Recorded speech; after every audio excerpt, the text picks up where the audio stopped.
Hello everyone, कैसे हैं आप सब लोग। होप कि बढ़िया होंगे। और हम पढ़ रहे हैं उत्तराखंड। उत्तराखंड में हमारा चल रहा है डिस्ट्रिक्ट सीरीज तो हम कर ही रहे हैं, लेकिन आज हम पढ़ने वाले हैं उत्तराखंड का इतिहास, जिसमें लगभग 8-9 क्लासेस ऑलरेडी हो चुकी थी। और जो फर्स्ट टाइम मेरी वीडियो देख रहा है उसको मैं बता दूं कि हम कर रहे हैं उत्तराखंड। उत्तराखंड में हमारा जो है उत्तराखंड की हिस्ट्री जो है, मतलब हम यूके की हिस्ट्री को कर रहे हैं। और इस हिस्ट्री को हमने 3 पार्ट में डिवाइड किया था, जिसमें हमने प्री हिस्टोरिक पीरियड था, फिर प्रोटो था, है ना, और फिर आपका हिस्टोरिक पीरियड था। तो ये हमारा खत्म हो चुका था, जिसमें अल्मोड़ा, चमोली, पौड़ी, हरिद्वार, पिथौरागढ़ यहाँ से मिले हमको शैल चित्र और कुछ अभिलेख मिले थे। फिर प्रोटो भी हमारा, प्रोटो के अंदर हमारा थोड़ा सा रह जाता था, जिसमें हमने उत्तराखंड में गढ़वाल के लिए क्या कहा गया, फिर कुमाऊं के लिए क्या कहा गया पड़ा था, फिर पुराण वगैरह में क्या कहा गया था। इसी में हमने कुछ पुरा जातियां पढ़ी थी, और पुरा जातियों में हमने कुछ कुछ पढ़ लिए थे। जैसे हमने कोल पढ़ लिया था, फिर कोल को कूटा था किसने, किरातों ने, और किरातों को कूटा था किसने, खसों ने। तो यहाँ तक की कहानी हम पढ़ चुके थे।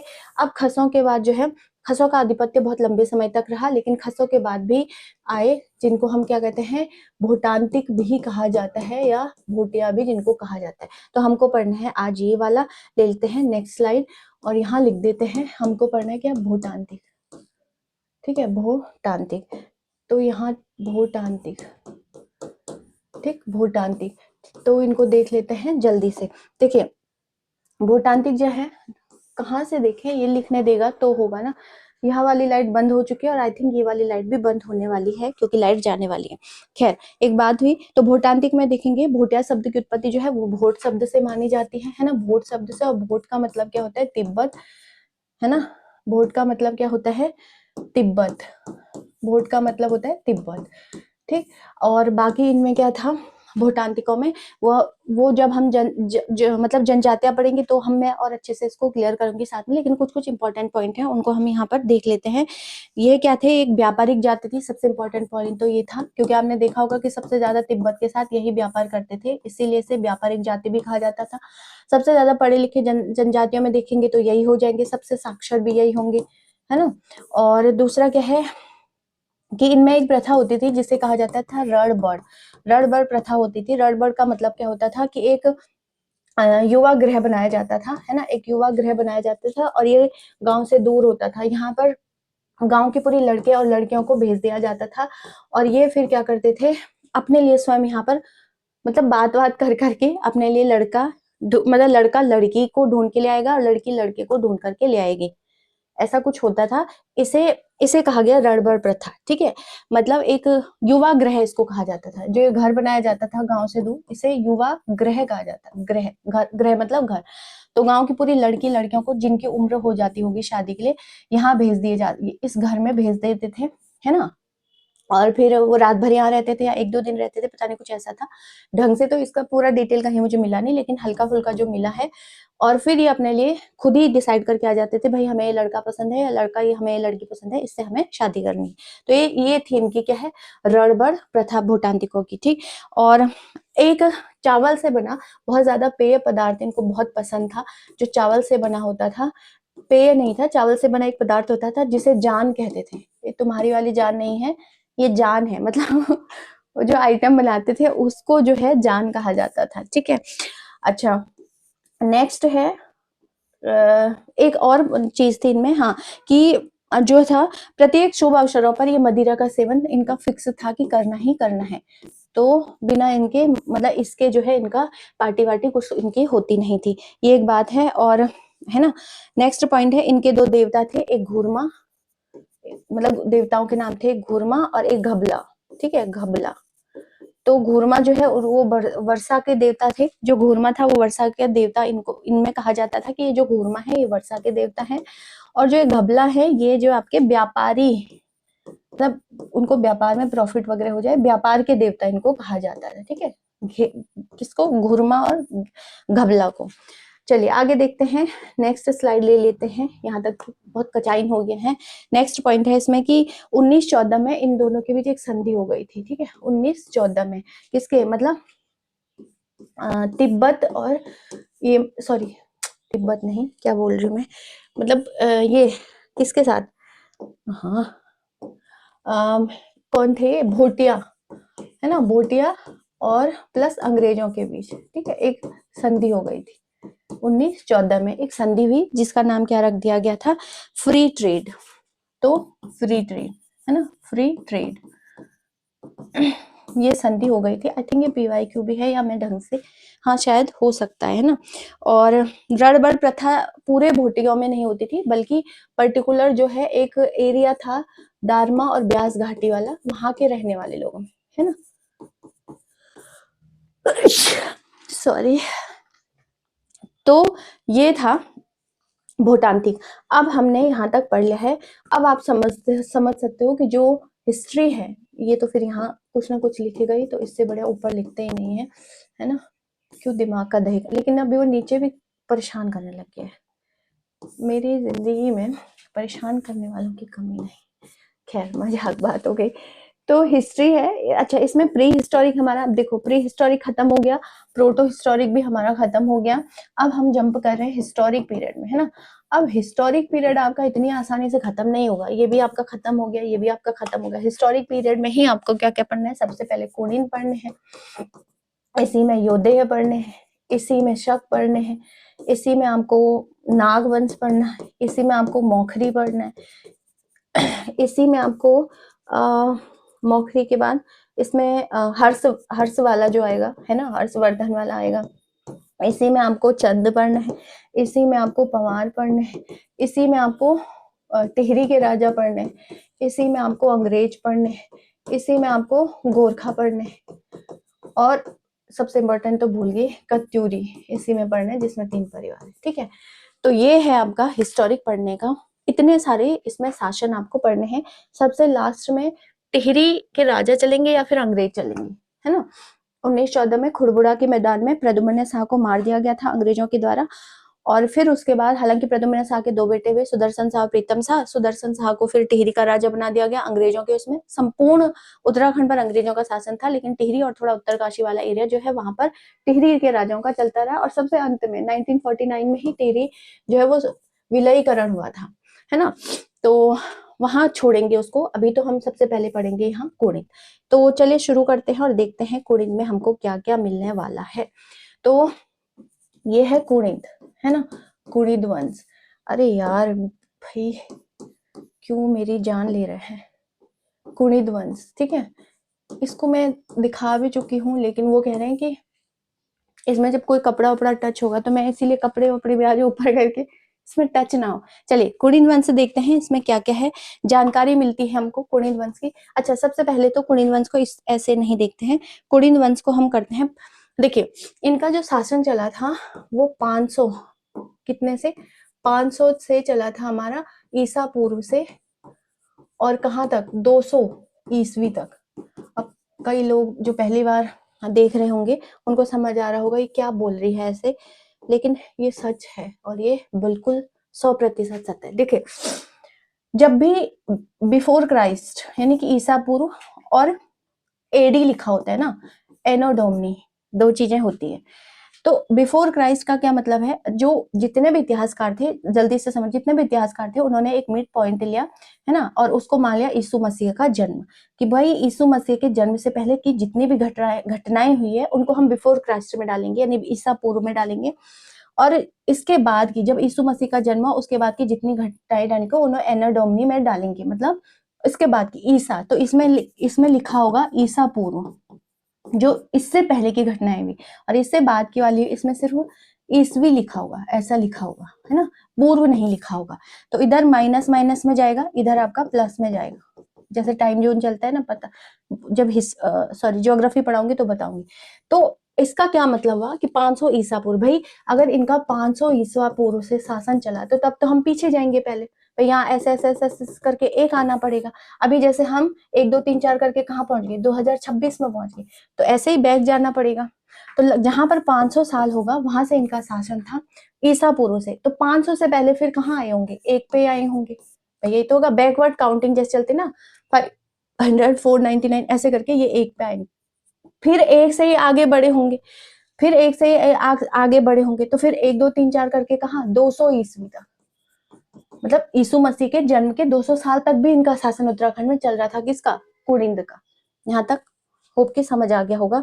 और बिल्कुल आना चाहिए। ये तो बच्चों वाली चीजें हैं, पहले ही क्लियर होती हैं, है ना, इसमें कुछ ऐसा बहुत बड़ा नहीं है। तो ये आपको एक ध्यान रखना है कि इनका जो मतलब टाइम पीरियड माना गया वो कितना था, यहाँ तक था ना। ये थ्योरी भी आपको समझ आ गई होगी, ईसा पूर्व और ईसवी वाली थ्योरी है क्या।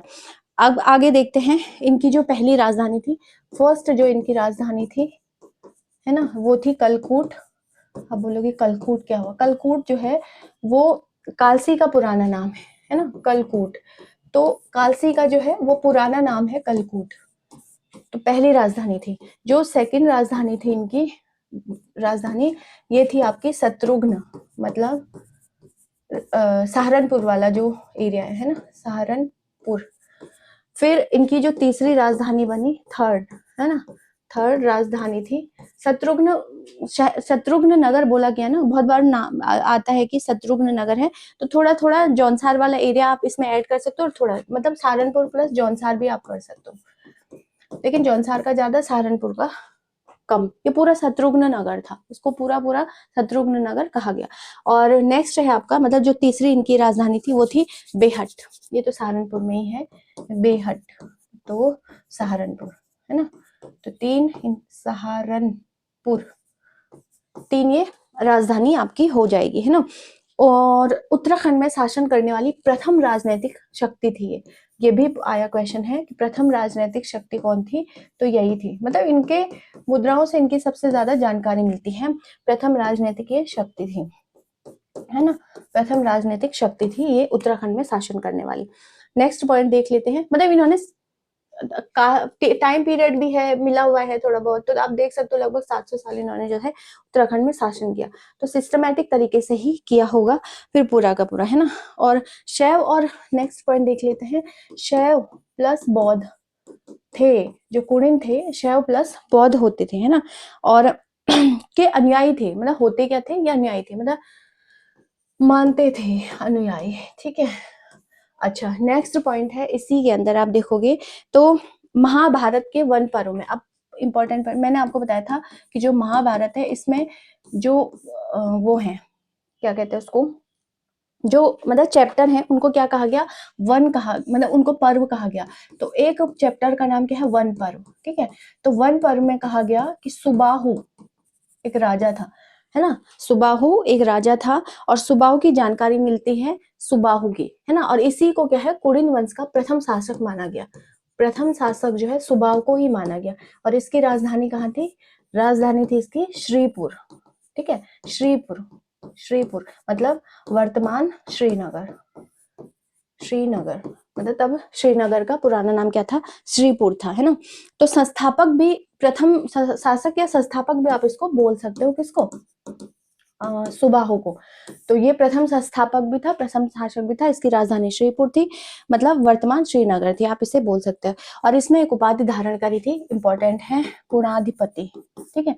तो कुणाधिपति, कुणाधिपति, सॉरी गलत लिख दिया, ये है कुणाधिपति, ठीक है। तो इसने ये क्या है, उपाधि धारण करी थी, पूछ सकता है क्वेश्चन आपसे आ सकता है, किसने, ए जो सुबाहु था। फिर द्वितीय जो राजा इसमें माना गया, है ना, कहाँ गया, सेकंड जो राजा माना गया वो था आपका कौन, विराट, विराट, है ना, विराट। द्वितीय राजा जो इसका हुआ उसका नाम क्या था, विराट था, है ना। नेक्स्ट पॉइंट आप दे सकते हो, विराट।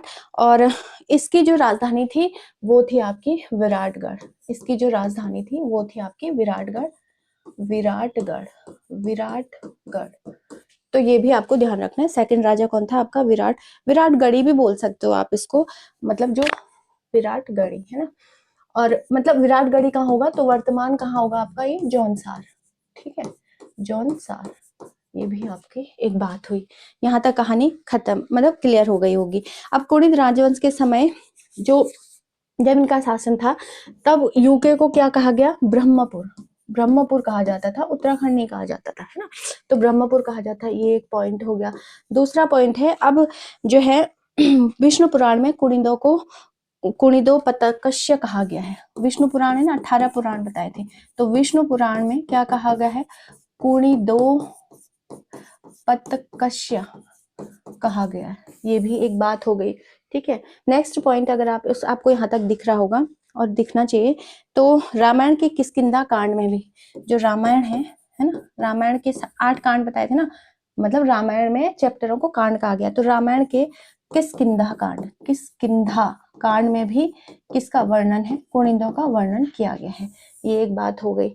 नेक्स्ट पॉइंट है, इसी में आप देख सकते हो और कुणिदों के बारे में क्या क्या जानकारी हमको मिलती है ना। और जो वो थे, क्या कहते हैं उसको, सबसे शक्तिशाली इनमें जो है, अच्छा थोड़ा और इम्पोर्टेंट पॉइंट इसमें देख लेते हैं। पहले क्या है कि और कहाँ कहाँ से इनकी जानकारी मिलती है। भाई कुणिद जो है रहे होंगे उत्तराखंड में, और हम पढ़ भी रहे कि इन्होंने इतने टाइम से इतने टाइम तक शासन किया, तो कहीं कहीं से जानकारी मिली होगी ना। तो अलग अलग पुस्तकों से ही सबसे ज्यादा जानकारी मिलती है। तो पाणिनि है, आपको पता ही है पाणिनि, इनकी पुस्तक का नाम क्या है, अष्टाध्यायी। तो इन्होंने कहा कि लगभग जो है 4वीं-5वीं सदी में उत्तराखंड पर किसका शासन रहा होगा, कुणिदों का शासन रहा होगा। और पाणिनि में, मतलब जो इनकी अष्टाध्यायी है, इसमें कुलुन कहा गया। किसको, कुणिदों को कुलुन कहा गया है। ये एक बात हो गई, ठीक है। और जानकारी कहाँ से मिलती है, एक पुस्तक क्या है, कौटिल्य की अर्थशास्त्र। कौटिल्य तो पता ही होगा, कौटिल्य को ही विष्णुगुप्त भी कहा जाता है, इन्हीं को विष्णुगुप्त भी कहा गया, इन्हीं को चाणक्य भी कहा गया। तो इसमें कहा गया है जो कौटिल्य की इनकी जो पुस्तक है अर्थशास्त्र, बड़ी अच्छी पुस्तक है ये अर्थशास्त्र, है ना। हर राजा को ये पढ़नी चाहिए थी और पढ़ते भी थे पहले के टाइम पे, अभी भी है, ऐसा नहीं है कि आज ये पुस्तक नहीं मिलती है। तो कुणिदों को क्या कहा गया, कुलिद कहा गया। ये भी एक बात हुई, ठीक है। नेक्स्ट पॉइंट लिख लेते हैं। और कहाँ का, तो 2 पुस्तकें तो यही हो गया आपकी, पाणिनि की अष्टाध्यायी और कौटिल्य की अर्थशास्त्र। इसमें क्या है, क्या क्या कहा गया, विष्णु पुराण में क्या कहा गया, ओहो क्या कर रहे हैं, विष्णु पुराण में क्या कहा गया, कुलिंद, ओहो क्या लिख रही हूँ, कुलिंद। विष्णु पुराण में क्या कहा गया है, कुलिंद जो है इसको कहा गया, किसको, कुणिदों को कुलिंद कहा गया। नेक्स्ट स्लाइड ले लेते हैं, कचाइन हो गया। नेक्स्ट पॉइंट है इसमें, अगर महाभारत में कहा गया है द्विज, तो महाभारत में कुणिदों को क्या कहा गया, द्विज, ठीक है भाई, छोड़ दे जान मेरी, द्विज। और जो महाभारत में नरेश थे, है ना, मतलब जो कुणिद नरेश रहे होंगे, उनको द्विज श्रेष्ठ कहा गया, द्विज श्रेष्ठ। ये भी आपको याद होना चाहिए। तो महाभारत में क्या कहा गया, द्विज और द्विज श्रेष्ठ कहा गया। द्विज तो किसको कहा गया, कुणिदों को, जितने भी कुणिद होंगे उनको द्विज कहा गया। और जो नरेश थे, जो राजा थे, नरेश मतलब राजा, पर्यायवाची द्विज श्रेष्ठ, है ना, तो उनको द्विज श्रेष्ठ कहा गया है। अब एक चीज, जैसे द्विज है ना, द्विज है, इसका मैं हिंदी, मतलब ये एक्स्ट्रा है, एक्स्ट्रा बता रही हूँ आपको, बता देती हूँ, ध्यान आ गया मुझे। देखिए, जब भी किसी शब्द के अंत में क्या आता है, जौ आता है, अंत में जौ आता है, तो उस शब्द का मतलब होता है उत्पन्न हुआ, मतलब 2 बार उत्पन्न हुआ, जन्म लिया, 2 बार नहीं, जन्म लिया। अब जैसे जौ आएगा तो जन्म लिया, जैसे पंकज है ना, तो पंकज किसका पर्यायवाची, कमल का, तो कमल में उत्पन्न, मतलब कीचड़ में उत्पन्न, सॉरी कीचड़ में उत्पन्न हो जाएगा, है ना। फिर आपका जैसे इसी में आ जाता है नीरज, नीरज आता है ना, जौ आ रहा है, मैं वो शब्द बता रही हूँ जिनके अंत में क्या आता है, जौ आता है। तो नीरज के भी अंत में क्या आता है, जौ आता है। और मतलब पानी में जन्म, तो पानी में जन्म कुछ भी हो सकता है, पानी में जन्म, यानी कि जब भी किसी शब्द के अंत में जौ आता है तो उसका मतलब होता है उत्पन्न हुआ, पैदा हुआ। अब जो द्विज है ना, ये दांत का भी पर्यायवाची होता है ना। ये जो है क्या कहते हैं उसको, दांत का, अंडे का और पंडित का पर्यायवाची होता है ना, इसका पर्यायवाची होता है, मतलब 2 बार पैदा हुआ, द्विज मतलब 2 बार पैदा हुआ। जौ का अलग कॉन्सेप्ट है और द्विज का मतलब 2 बार पैदा हुआ। अब ये पर्यायवाची हैं, जैसे दांत का एक पर्यायवाची द्विज भी होता है, अंडे का भी पर्यायवाची द्विज भी होता है, पंडित का भी द्विज होता है। क्यों, कैसे वेद, देखो दांत 2 बार पैदा होते ना, एक तो दूध के दांत और एक फिर जो बाद में आते हैं, है ना, बाद में आते हैं दांत। फिर पंडित देखो, ये भी 2 बार पैदा होता है, मतलब एक बार तो माँ के गर्भ से पैदा हो गए, मतलब बच्चे के रूप में, और एक बार जब वो धार्मिक शिक्षा लेकर के आते हैं। और एक जो है द्विज है पक्षी का, है ना, तो ये भी 2 बार पैदा होता है पक्षी, यानी कि एक बार तो अंडे से हुआ, सॉरी, एक बार तो माँ के ही गर्भ से हुआ, माँ के गर्भ से, और एक बार फिर क्या होता है अंडे से, इसीलिए ये पर्यायवाची होते हैं। कहाँ से कहाँ, हिंदी भी आपकी अच्छी हो रही है, तो आपको मुझे थैंक यू बोलना चाहिए, तो कमेंट बॉक्स में फटाफट थैंक यू लिख दीजिए, और क्या कहते हैं उसे लाइक भी कर दीजिए। खैर, तो क्या कह रहे थे हम कि द्विज श्रेष्ठ महाभारत, द्विज और द्विश्रेष्ठ कहा गया है, और ये आपका जो है PYQ भी है। ओहो भाई, PYQ ये आपका है, ठीक है। तो यहाँ तक की कहानी आपको समझ आ गई होगी। अब आगे बढ़ते हैं और देखते हैं क्या क्या है। कालसी अभिलेख में कुलिद शब्द का प्रयोग हुआ है। एक पॉइंट और छूट गया इसमें, कालसी जो अभिलेख है ना, कालसी अभिलेख में किसका प्रयोग हुआ है, कुलिद, कुलिद शब्द का प्रयोग हुआ है, PYQ है, PYQ है ना, तो कालसी में कुलिद, ठीक। और जो कालसी अभिलेख की खोज है, पता नहीं बहुत बार कितनी बार आ गया है, ये जॉन फॉरेस्ट ने करी थी, फॉरेस्ट, उसने जो है इसकी खोज करी थी, जॉन फॉरेस्ट ने। और कालसी अभिलेख की खोज, मतलब कालसी तो आपको पता ही है, देहरादून में आगे आपको दिख जाएगा, थोड़ा सा आगे जाकर के कालसी वाला, चक्राता वाला, और 1860 में हुई थी, ये इंपॉर्टेंट है, ये बहुत बार पता नहीं कितनी बार ये क्वेश्चन आए हुए हैं।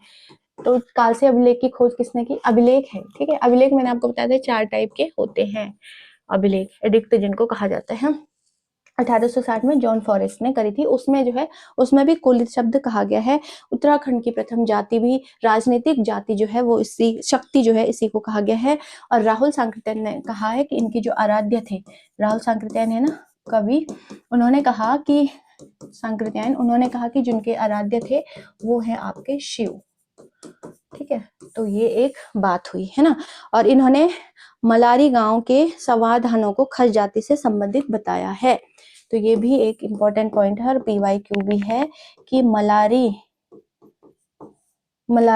गांव के जो शव थे, वहां बोला था ना समाधान के शवों को खस जाति से संबंधित बताया, खस जाति से संबंधित बताया है, संबंधित बताया है, ठीक है। तो ये एक बात हुई, ये शायद PYQ भी है और इम्पोर्टेंट तो है ही है, तो आपको ये ध्यान रखना है। आगे देखते हैं। अब इन कुनिदों में सबसे मतलब जो कुनिदों की सबसे ज्यादा जानकारी मिलती है वो मिलती है आपकी किससे, क्या कहते हैं, मुद्राओं से। और इन कुनिदों में एक सबसे शक्तिशाली जो राजा था वो था असम, नहीं उसका नाम था क्या, अमोघ भूति, क्या लिख रही हूँ, अमोघ भूति, ठीक है। सबसे शक्तिशाली यही था, अमोघ भूति जो है राजा था वो शक्तिशाली था। इसके बाद अमोघ भूति बाद कोई ठीक ठाक, मतलब कोई बड़ा राजा तो हुआ नहीं, तो फिर जो है अमोघ भूति से सबसे ज्यादा मतलब इसमें वो मिली। अब कुनिदों की जो जानकारी है मैंने आपको बता दिया था, इनकी मुद्राओं को भी हम 3 भाग में डिवाइड कर सकते हैं, आसानी होगी याद रखने में, है ना। तो सबसे ज्यादा जानकारी मैंने आपको बता दी थी, मुद्राओं से मिली, तो इन मुद्राओं को हम 3 भाग में डिवाइड कर लेते हैं। सबसे पहले आता है आपका अमोघ भूति प्रकार के सिक्के, उसी राजा के हैं, तो अमोघ भूति के हैं, अमोघ भूति के, तो ये किसके होते थे, ताम्र प्लस रजत, है ना, के बने होते थे। दूसरा है अल्मोड़ा प्रकार के, अल्मोड़ा प्रकार के, और तीसरा है छत्रेश्वर, है ना, छत्रेश्वर प्रकार के। तो अल्मोड़ा प्रकार के केवल तांबे, अल्मोड़ा प्रकार के केवल तांबे के ही बने होते थे, आई थिंक, है ना, तांबे के ही वो बने होते थे। कौन, अल्मोड़ा प्रकार के, तांबा, ताम्र, ये आपको ध्यान रखना है। छत्रेश्वर में लिपि, अच्छा इसमें लिपि भी देख लेते हैं साथ में, यहाँ पर खरोष्ठी लिपि, खरोष्ठी लिपि का प्रयोग होता था। और जो कुनिदों में है ना, जो अल्मोड़ा प्रकार के सिक्के थे, इसमें ब्राह्मी लिपि थी, लिपि कौन सी थी इसमें, ब्राह्मी लिपि थी, तो ये भी आपको याद रखना है। अच्छा हाँ चलो कोई नहीं, लिपि। और जो छत्रेश्वर प्रकार के थे, इसमें भी ब्राह्मी लिपि का ही प्रयोग आपको देखने को मिलेगा, ब्राह्मी लिपि, ब्राह्मी, है ना, ब्राह्मी लिपि कौन सी है, ब्राह्मी, ठीक है। तो ये एक बात हुई। आगे देखते हैं। अब ये हमने देख लिया भाई, अमोघ भूति प्रकार के हैं पहला, है ना, अमोघ भूति।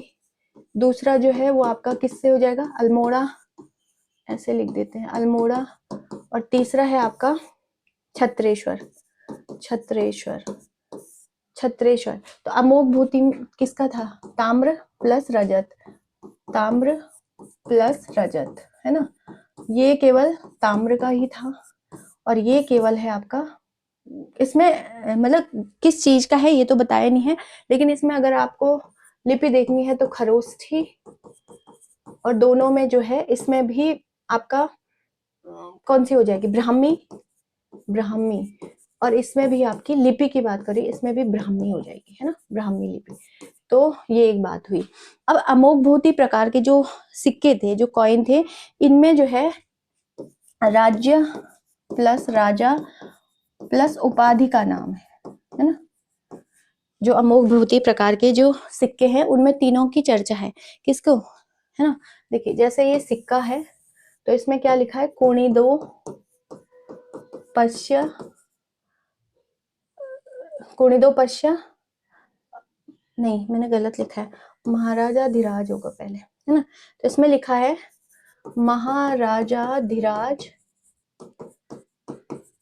कोणिदो, कोणिदो पश्य, ये लिखा हुआ था, है ना। तो उपाधि महाराजाधिराज हो गई, कोणिदो पश्य, अमोघ भूति राजा का नाम भी है ना, अमोघ भूति। तो किस में है ये, अमोघ भूति, ये है अमोघ भूति प्रकार की, जैसे नाम से ही पता चल रहा है।